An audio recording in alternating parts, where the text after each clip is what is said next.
Ziua 6-a. Borală. Partea a doua. Am scos dopul după calorifice.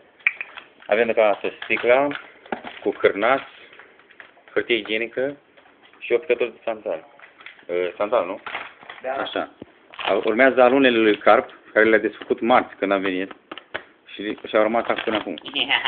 Turnăm alunele. Poți să pun toate?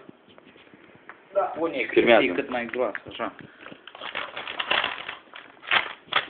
Trebuie consistență cât mai...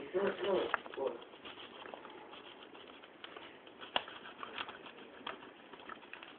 Oh, mai. Stai! Nu mă mai intimida.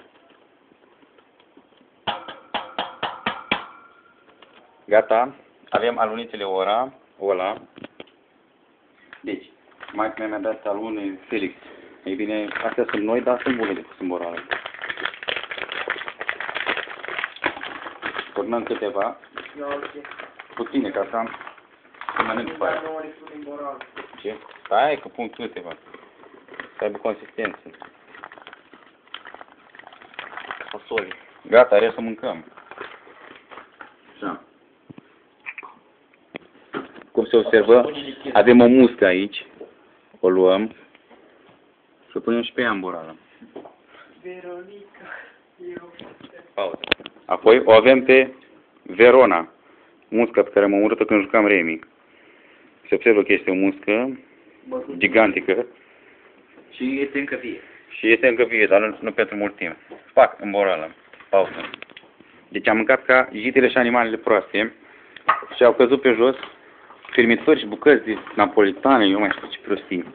Așa că le luăm și pe alea și le punem în borală. Uite. Uite câți acolo e. Deci, popcorn. Nati. Salut. Popcorn. De tine. Nati. Care dracu a călcat? Așa, Nati. Ție, băgăm și o scobitoare. 2 scobitori. Elastic. Luăm și băgăm în borală.